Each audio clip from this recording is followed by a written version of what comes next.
Hello guys, আসসালামু আলাইকুম। কেমন আছেন সবাই? আশা করি সবাই অনেক বেশি ভালো আছেন।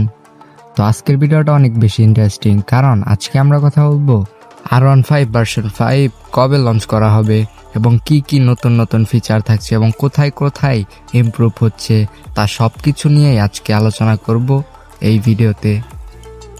আজকে থেকে প্রায় 4 বছর আগে R15 ভার্সন 4 মার্কেটে লঞ্চ করা হয়েছিল এবং তখনকার সময়েও এই বাইকটা অনেক ফিচার লোডেড ছিল।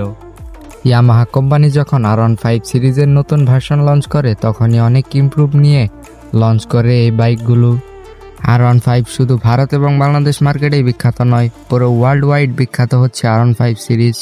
কিছু লিকস অ্যান্ড রিউমার থেকে দেখা যাচ্ছে অল্প দিনের মধ্যেই মার্কেটে লঞ্চ হতে পারে R15 ভার্সন 5 এবং ধারণা করা যায় R15 ভার্সন 5-এ ইয়ামাহা কোম্পানি অনেক কিছু ইমপ্রুভ করবে। প্রথম ইমপ্রুভ হচ্ছে এই বাইকটার সামনের ডিজাইন। প্রতিবারই যখন ইয়ামাহা R15 সিরিজ আপডেট করে তখনই দেখা যায় সামনের ডিজাইনটা চেঞ্জ করা হয়েছে।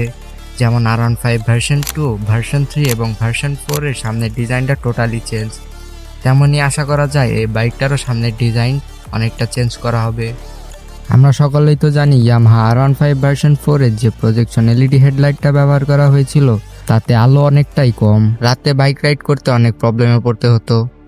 এবার ইয়ামাহা কোম্পানি R15 ভার্সন 5-এ ইয়ামাহা R1 সিরিজের ডাবল প্রজেকশন এলইডি হেডলাইট ব্যবহার করার সম্ভাবনা রয়েছে। এই ডাবল প্রজেকশন এলইডি হেডলাইট ব্যবহার করলে ইয়ামাহা R15 ভার্সন 5 এর ডিজাইন কিছুটা ইয়ামাহা R1000RR এর মতো হবে। এরপর সেকেন্ড যে ইমপ্রুভ হচ্ছে বাইকটার পাওয়ার। R15 ভার্সন 4-এ R15 ভার্সন 3 এর তুলনায় অনেকটা পাওয়ার কম ব্যবহার করা হয়েছিল।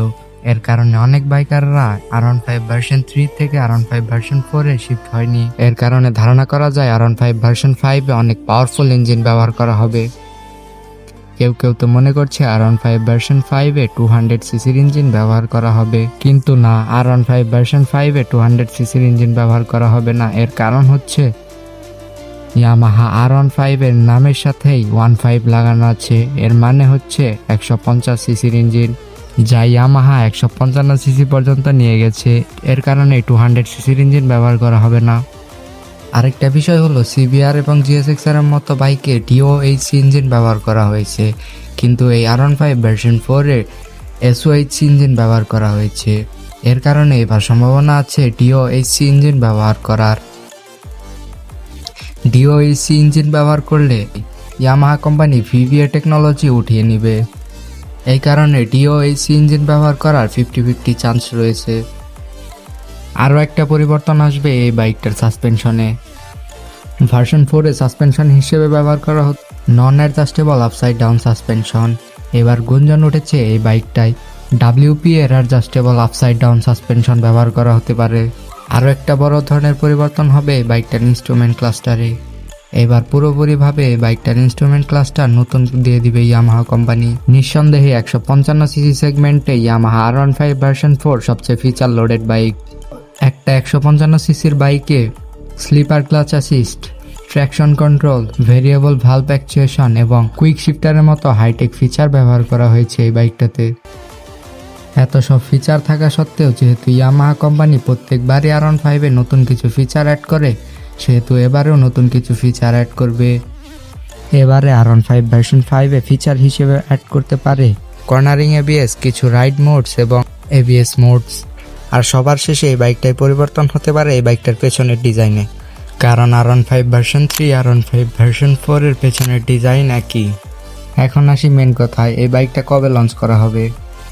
আনুমানিক ধারণা করা যায় এই বছরের মধ্যে এই বাইকটা লঞ্চ হতে পারে এবং এই বাইকটা লঞ্চ হলে ইন্ডিয়াতে এই বাইকটার আনুমানিক মূল্য ধারণা করা যায় 1,90,000 থেকে 2 লক্ষ রুপি, এবং বাংলাদেশে আসলে এই বাইকটার কত দাম হতে পারে তা আমি ধারণা করতে চাই না।